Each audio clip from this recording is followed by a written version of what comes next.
Jedi Fallen Order sequel looks to be getting its reveal in just a matter of weeks, and today I've decided to sit down and just talk about the game itself a little bit, as this is something that I haven't really dived into on the channel before, and that is discussing where this game's story could potentially go given everything that we know about it. That being from insiders and what is known officially, as well as just everything else revolving around the game, including characters, new and returning, the fate of Cal Kestis, is he going to die, and much more. As it looks like Fallen Order is going to tie into Kenobi. In the recent trailer, we saw Purge Troopers and Fortress Inquisitorius, which were both seen firsthand in the first Jedi Fallen Order game. And I can't be the only one who watched those Kenobi trailers and just got straight up Fallen Order vibes. And Ewan McGregor even hinted in an interview about the show's alignment with video games, so there is probably something in that as well, and we'll touch on what Ewan said specifically toward the end of the video, so make sure you stick around.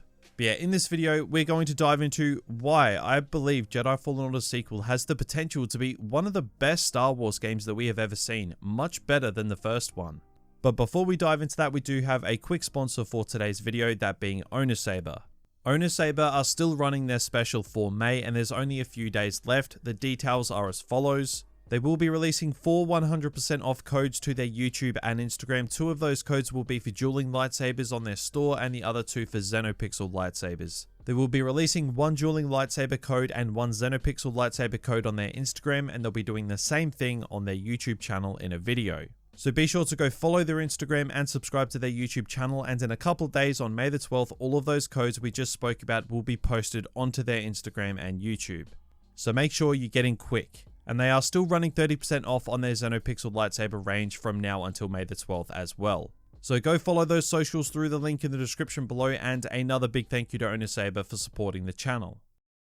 So, Jedi Fallen Order. It's no mystery that we over here on the channel, we love this game a lot. It's by far the best Star Wars game upon launch that EA has ever done. And that was reflected by the praise it received when being an anti-EA Star Wars person was just the cool thing to do. So, it really switched up the trend of Star Wars games under EA, and then Battlefront 2 followed on with it and became a great game itself. So the first Fallen Order, it was a big deal. It was popular, well received, and was a worthy contribution to the Star Wars canon, taking place in the Dark Times, which is an era that Lucasfilm are very interested in right now with shows like Kenobi. It's an era with stupid amounts of potential for darker storytelling, and to be honest, if I ever made a Star Wars movie, I'd be making it in this time period. It's just such a cool and brooding era in the Star Wars timeline. And the first Fallen Order really did hit that home. It's not a good time to be a Jedi, and playing from Cal's perspective, you really felt that. In this time period, if you're a Jedi in hiding and you pop that lightsaber out, Inquisitors will be on your ass like Star Wars fans if you say you like The Last Jedi. And Jedi Fallen Order sequel is going to get the chance to double down on that and explore it even further. So that brings us to the end of Jedi Fallen Order.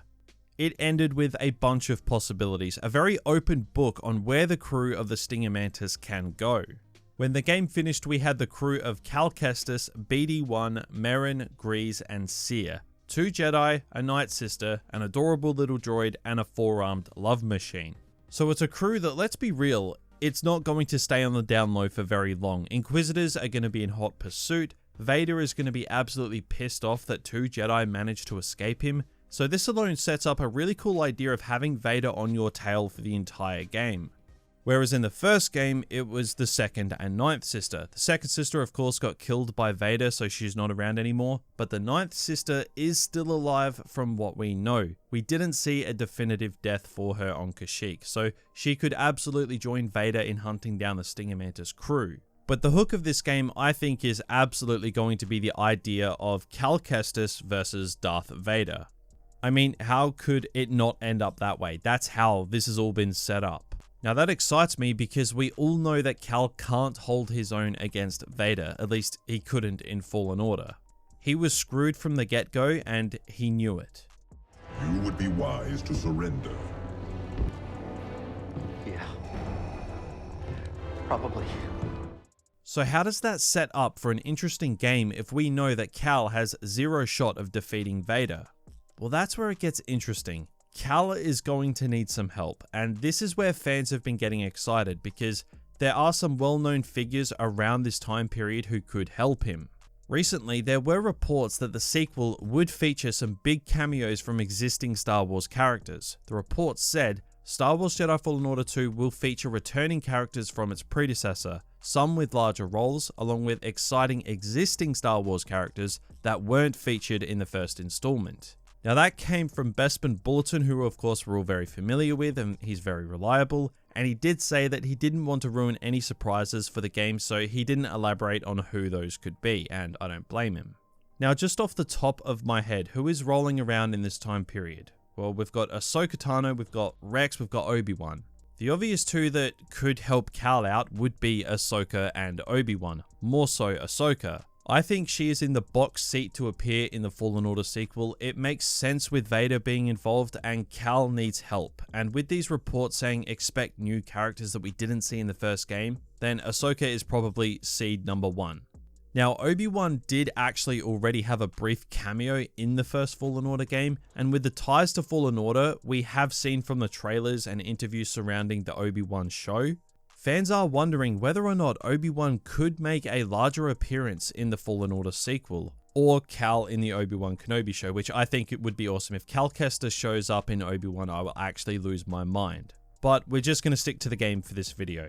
Now, Ewan McGregor did say in a recent interview when talking about the director Deborah Chow's knowledge of the source material, he said, it's the movies, but it's also TV shows, it's computer games, it's novels, it's cartoon books, comics, and all of the storylines have to sort of match up.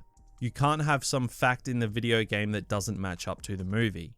So, it's not a stretch that fans think that Fallen Order sequel and Kenobi could link up in some way. Like I said, we've already seen a few elements in the Kenobi trailers from Fallen Order directly, such as Fortress Inquisitorius and the Purge Troopers. I mean, the timelines do roughly work out. Fallen Order takes place 5 years after Revenge of the Sith, and Obi-Wan takes place 10 years after Revenge of the Sith. That leaves 5 years of events for Cal and the crew to get up to no good, or a substantial time jump could be in place to push the game closer to the Kenobi timeline. Now this would actually make sense to do a time jump because Cal would be even more powerful after 5 years of training from Seer, so it would make the duel between Cal and Vader much more believable. And Lucasfilm, they love their cameos right now, so seeing Obi-Wan or Ahsoka is no stretch at all. A few months ago, we saw Luke and Ahsoka standing side by side in a Book of Boba Fett series, so anything is possible. So, that's the story aspects and returning characters out of the way.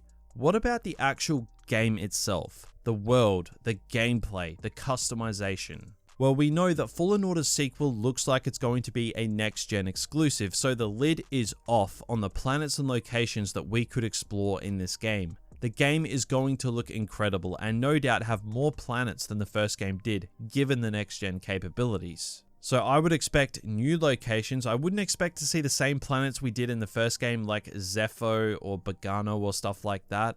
We explored them once, there's not really any point in doing all of that again. So I'd expect a clean slate of new planets to explore, and with those next-gen graphics and capabilities, I think we are in for something special. I personally would love to explore Coruscant. Cal would need to stay on the down low, but this is very possible. But as for the rest, I think honestly anything is just a possibility. Now I do hope that they refine the gameplay a fair bit for the sequel, and it's a given that they will. I mean, it's a sequel, of course it's going to. But Fallen Order could be a little bit janky at times, but what I'm more interested in would be the progression system and Cal's abilities. It would only make sense to bring back the abilities that Cal learned in the sequel, not to take them away to relearn them again. So where do you go from there? Unless Cal turns into the second coming of Starkiller, I don't really know. You could already do some pretty crazy stuff with his abilities in the first game, so I'm interested to see how Respawn are going to handle the progression system with the sequel. And customization, it needs an upgrade as well. I love Fallen Order, but if I have to explore every nook and cranny of Dathomir for a poncho again, I'm not going to be happy. But I will say the lightsaber customization in Fallen Order was really, really good. I hope they build on that, because if they do, then yeah, we're going to be in for a pretty good time. But yeah guys, there are a million reasons why Fallen Order sequel could be one of the best Star Wars games ever made. It just basically has to build on the original, and considering it seems to be going next-gen exclusive, it's obviously going to be doing a lot of that. They don't really need to reinvent the wheel to make this game a masterpiece. They just have to improve on the shortcomings of Fallen Order, which, to be honest, there wasn't really that many of them. They've laid the groundwork really, really well, and they've just got to build on it a little bit more, and man, I think we're going to be in for something really special with this game. Fallen Order sequel should be getting revealed to us in just a couple weeks time, so hopefully we find out a lot more about it then. I just had to make a video on it as I am completely buzzing for this game to come out. The hype is really starting to build and I just couldn't help myself. I really hope that Respawn just doesn't throw us the wildest curveball ever and not continue Cal Kestis' story. I think that'd just be a massive missed opportunity. But honestly, I don't see that happening anyway. Regardless, I cannot wait to see what Respawn have in store for us with this sequel. I am hyped. But guys, that is about it for this video. Are you excited for Jedi Fallen Order sequel? Be sure to drop a like on this video if you are, and let me know in those comments below what you want to see in this game the most. And be sure to subscribe to the channel if you haven't already, as I will be covering this game very closely all the way up to its release, and switch those notifications on as EA have their earnings call later on today. So if we get any news about Star Wars games there, I'll of course be covering it. But that is it for me today. Thank you for watching, and have a good one.